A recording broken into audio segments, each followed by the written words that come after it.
there's a door, you open the door, I put it there. If there's a fucking floor you walk on, I put it there. Wow. If you lean against my wall, I put it there. Not that that's how men. But you like to men. build something and make. I like to build things. Have you heard the term soy boy?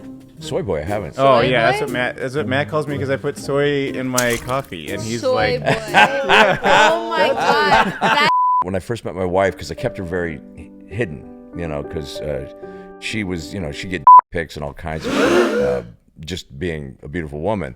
Yeah. But I had women obsessed with me. They would send me, naked pictures and tell me what they would do to me.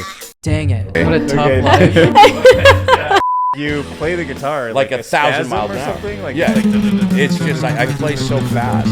My daughter Jasmine watching me play, and she just goes, "When I see you play guitar, I see what's going on in your brain because it's so fast, and I play so fast." Oh, that's what you think too. What I would always say, I go, "The whiskey helps me with the voices." Wow. The first time I Knights had game, a heart attack was at the Knights game. It's called what's a TIA? Hey David, Google that. Yeah. Basically, it's a tremor before the earthquake. In a sense, lucky enough to be in the hospital when it happened. Oh yeah, the big stroke was in the hospital. And I always tell people, if you're gonna have a stroke, make sure it's 10 feet away from a nurse. Yeah. I flatlined and I went into a coma, and I was gone. Wow. For they didn't know how I was gonna be after I came out. And after I came out, I was this guy. So, Oh my god. what are you guys doing? And my wife's going, Like, who is I don't this think I like this person? guy. Who And I is? was that mellow. like she just was like, this Yeah. is not who And I'm. she goes, just so different "Okay." from what she's used But to. yeah, because she likes the break. And then you whistled at the nurse, and she's You like, know. "Thank God, He's thank still God, he's here. back." Okay. That actress is insane. That's the father.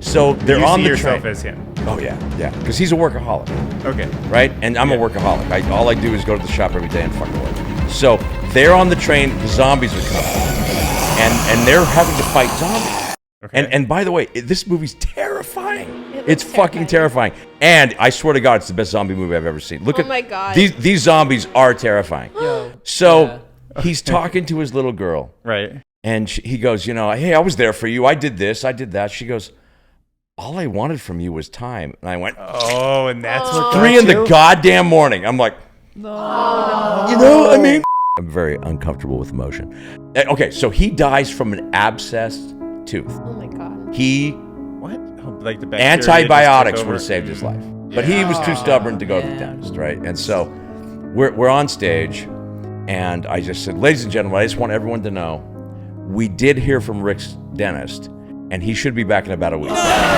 Now, that's a good joke. That's a good. There's no fat on that joke. It's all meat. It hits you right there. hits you. And everyone starts booing and throwing drinks at me. I go, "You know what? Fuck you, man." Rick would have loved that joke, and Rick would have loved that joke. And so I'm talking to this sweet lady from Alabama. Oh, she was The great. IRS representative. Yeah, she was great. And I hear the baby crying in the background. She's a sweet old black woman. She's just got that southern drawl. She was adorable. I had so much fun talking. She told me more about the IRS than anyone. She was amazing. I'm talking to her, and I said, "Oh, is that your baby?" And she goes, "Yeah, that's my little girl." I said, "You're working from home?" And she goes, "Yeah." And I go, "That's got to be tough." So we're having this really nice conversation. And I said, "Okay, so bottom line, what's the least amount of money I can give you guys a month?" Because they're looking at my total, and she goes, "Well, you could give us like, 310 something."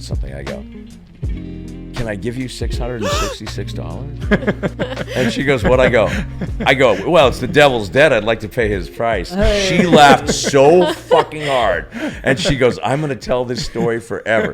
Well, yeah, maybe you could give man advice to young kids who don't feel manly enough. Don't drink vodka. Oh, okay. That's for mimosas, or whatever. Yeah, drink whiskey, shut up. Open the door for your fucking girlfriend. Buy her tampons, and just be a decent guy. Buy her flowers. Learn how to fucking change a goddamn spare tire.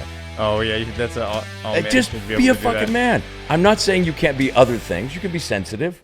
I'm sensitive. What the networks do is they find people, natural people, that have personalities. They like archetypes. They like the bad boy. They like the slutty girl, but not too slutty, because then that's got to go on Showtime or whatever. They got Right. They have archetypes, and Right. and so the guy that was on the show with me, the sidekick. You've got this, and so they like the archetypes, and then they kind of they want you to fit into a mold. They mold it. And it was really tough for me because they wanted me in the first season. It was very ambiguous. They didn't want me to have a girlfriend. They wanted me to seem accessible, and I didn't have a girlfriend in the first season either. So they were happy with. So they wanted to market me to Middle America and women and this and that. So they were very careful in the way that I talked, and they would stop me if I went too far. My poor wife. I'll go real deep with my wife, but she'll appreciate this. After sex, I'm like, so.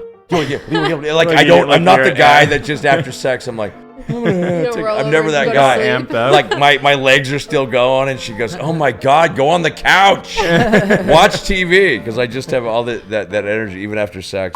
A tattoo parlor? No one needs a tattoo.